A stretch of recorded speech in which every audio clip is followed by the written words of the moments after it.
Before I start the speech, I just want to say that, and I'm really sorry I don't speak German. I'm very sorry.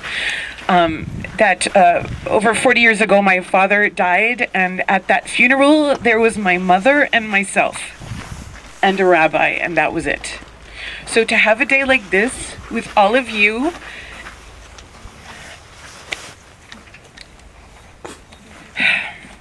I'm very grateful to be here with you today and to be here with my daughter, Kate. Where is she? There we go. My daughter, Kate. It's a miracle. In fact, several miracles.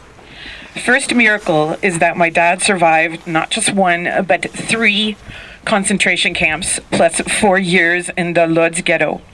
This speech is dedicated to him, Harry Fischer, Henrik Fischer. He was a very sweet, mild-mannered, humble man, and I have no idea how he made it through all that he did. Unfortunately, he survived Ahlem, but he couldn't survive real life, so he died 40 years ago. Second miracle is that I was born at all. One of the few things my father told me was that when he was rehabilitating in a hospital in Switzerland, he was told to never marry and never have a child. Why was he told such a thing? Thank God he didn't listen to this advice. It's a miracle that my daughter was born. When I was a young person, I didn't dream of having children. Knowing what little I did know about my dad's experiences, I would say, who'd want to bring a child into this terrible world? I'm so glad that I didn't listen to my own advice. Harry Fischer never had the chance to speak about his anguish and hope to anyone, let alone a gathering such as this. His stories of Ahlem died with him. Prior to August 2012, I didn't know such a place as Ahlem existed. I have been ignorant of the truth for all this time. And yet here I am today, speaking to you on his behalf. It is unbelievable. Also unbelievable are the photos and video I saw for the first time just last August. Of course, I'm talking about the photos taken by Vernon Todt and the video footage taken by the Red Cross exactly 68 years ago today. In one such photo, my father, wearing an oversized black coat draped over his emaciated body, stares into the camera. His face is so full of sorrow and confusion. This image is so shocking and uncomfortable to look at. No wonder my father never, ever, ever wanted to talk about what happened here. My father had great years from 1959, when he met my mom in Hollywood, to 1967. On the outside, he was happy and full of life, as if nothing bad had happened to him. We would take family trips to Disneyland, and we'd often go to the beach or to a public pool and stay all day, not a care in the world. I felt incredible love from him and cherished the times he would read to me or we'd play cards. As I said earlier, he was a very sweet, mild-mannered man who never once spanked me, nor did he ever get mad at me. My mother was the disciplinarian. We celebrated Christmas and went to the movies all the time. We had a house, a car, and lots of things. We were living the American dream. Some would say we had a charmed life, but this magical time was short-lived. I don't remember how old I was when I first heard the word Holocaust, but I do know that I was very young, maybe 6 or 7. I was told that my father had been the victim of a tragic time in Europe and that he had been in a concentration camp called Auschwitz, but I didn't know the details. When I would ask about it, both my father and my mother, who was not Jewish, would say, "It's in the past. Forget about it. We're in America now." I was too young to understand, and he could never tell a young girl all he had experienced, so he just remained silent on the subject. When I would tell my friends or my teachers that my dad was a Holocaust survivor, they would look at me with horror and confusion. In 1968, my dad started getting sick a lot with various ailments. And by 1970, he stopped working full time.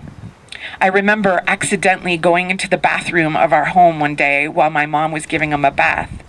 The water was red with blood. This is a terrifying memory to me. I still don't know exactly where he was bleeding.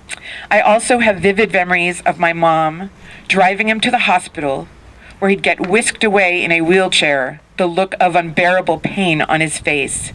This happened a lot. He was very, very sick. My mom would go to work at night, leaving me alone with him. I was always scared because he would have these terrible nightmares every night, screaming angrily in Polish. I knew he would never hurt me, but I could feel his anguish and despair. He was stuck in the past and simply could not escape. My mom had to commit him to a mental hospital in 1971 because she was scared of what he might do to himself. I hated when I was a kid and the other students would ask me, "Are you Jewish?" And they asked it in a way that made it seem like a terrible thing to be. I would always say, no, I'm not Jewish. I did not want to be associated with Jews at all. Now I'm ashamed of this thinking I had. Not a moment goes by when I don't think about him, and everything I experience is weighted down by what happened. It's as if I'm living in the contemporary world and the past all at the same time. The images go back and forth like a strobe light. This flashback is constant, and I can't stop it from happening. On a gorgeous sunny day at the beach, where I live now, for instance, I will think about the gorgeous sunny day when my father was ripped from his home in Lodz, stripped of all his belongings, and sent to the ghetto. When I'm at a public shower, when I go to the gym, for instance, I can't help think about the showers my aunt and grandmother were led into before they were gassed. Often I felt as if I live in a bubble of anguish, that I can't relate to anything normal. Everything seems trivial compared to what my father went through and what happened here. I'm very sensitive to any meanness of any sort. If someone says something derogatory about anyone, gay, Mexican, Germans, Arabs, I cringe and want to say, no, don't say that. But most of the time, I don't have the courage to say this. In my household, before my father died in 1972, we were not allowed to speak about Germans or own anything made in Germany. We would never own a Volkswagen or have a German TV set. I wonder what my father is thinking of me here with you, observing me from heaven. In a way, I am facing the enemy, but instead of feeling hatred or anger, I feel great comfort that I am being heard. I'm honored that you want to help me understand what happened on this site and the hundreds of other sites like this all over Europe. Before coming in here today, I finally read about Benjamin Zaratsky's memories of what happened to him between 1939 and 1945. These are the memories of my father. These are the stories my father could never talk about. They are unbearable to read. I've waited this long to read these for a reason, I think. It was too scary. I'm 53 years old and I'm just now learning about the specifics of what happened. Part of me thinks that the stories are too brutal to share, that we should forget about it because they're so devastating. But then the other part of me knows that we need to keep talking about it all the time, forevermore.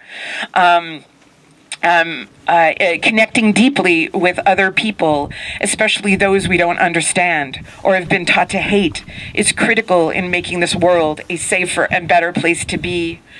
The more we keep the dialogue going about torture and the ills of war, the more we can prevent them from happening.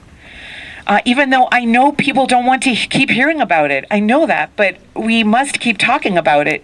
I want to join all of you in keeping this dialogue alive and the memory of Ahlem alive. Thank you very, very, very much. Thank you.